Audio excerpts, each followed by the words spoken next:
Hey guys, it's Jen at the Wheelhouse Project, and I wanted to talk a little bit about the ego mind today because I'm just seeing so many egos flaring up in the comments on some of my posts. And, you know, the only or the highest path forward, the path to truly creating the life you want and the world you want, heaven on earth.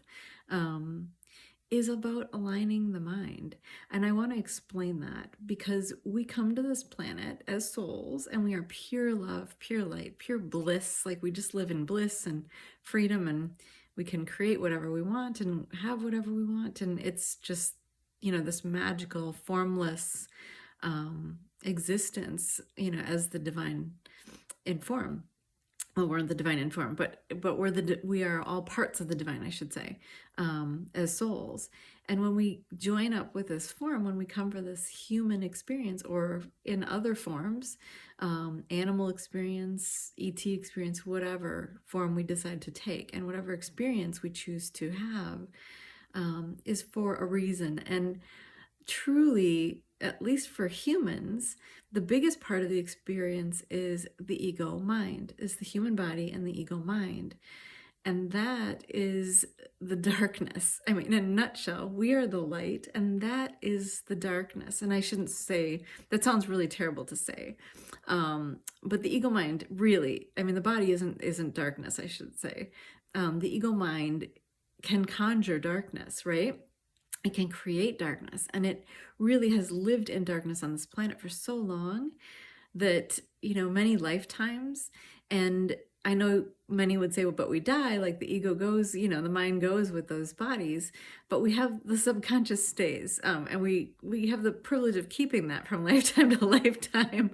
And so, those memories are still there, and that ego mind is so crazy diligent, having lived in darkness for so long, about, being the self-protecting warrior, right? Reactive, it believes we are separate, like we are not part of the divine, that we are separate, that we are, that we have to control everything, manage everything, take care of everything. And it's so in this self-protective, armored up, war zone, the ego. And, and it looks to blame everyone else. Everyone else is to blame, like nothing is my fault. Everyone else is doing something to me, and it's no one else's fault, or it's everyone else's fault except mine, right? The ego is like in its own little world, really.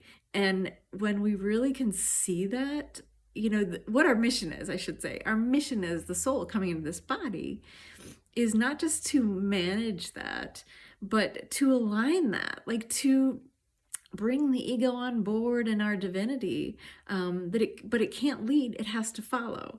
So it can't be driving the car anymore. It has to sit in the back seat and be buckled in, and it's got to shut up. It's got to be quiet.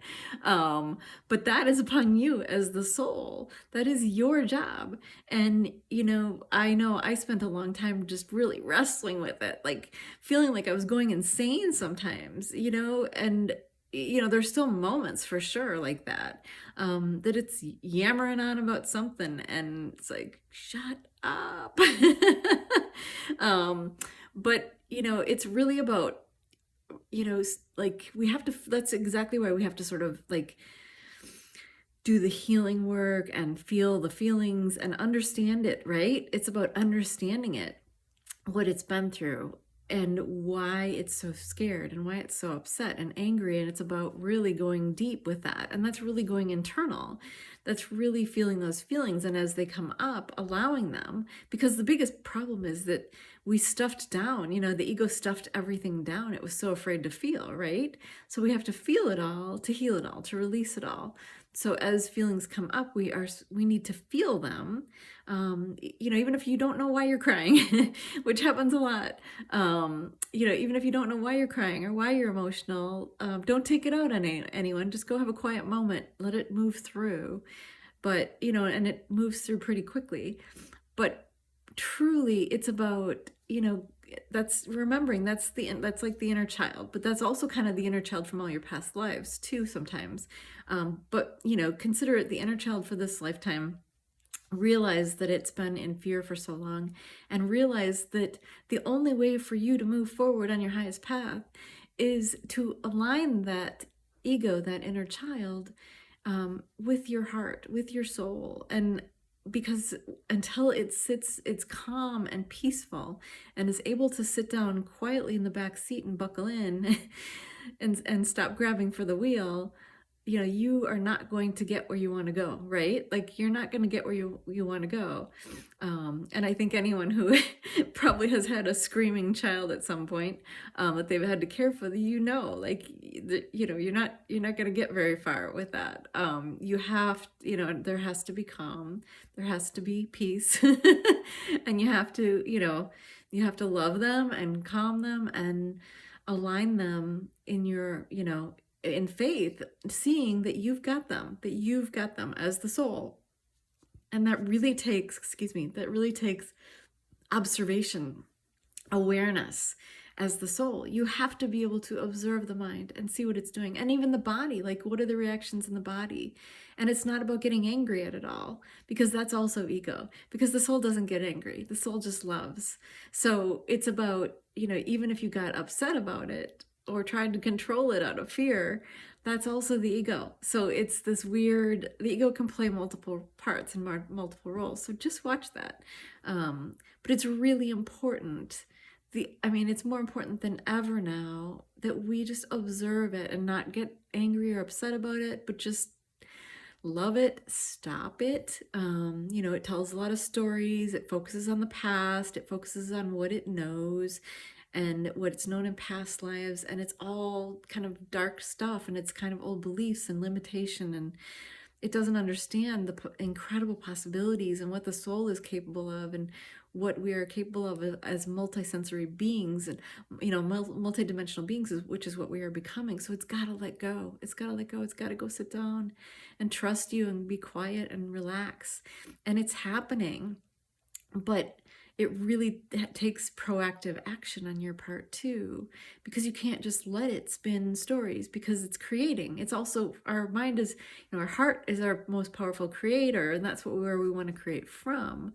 But the mind will take over and block everything and bring in all kinds of chaos and fear and lower vibrational events and experiences and people and stimuli, and it's not them. You can point to all of it.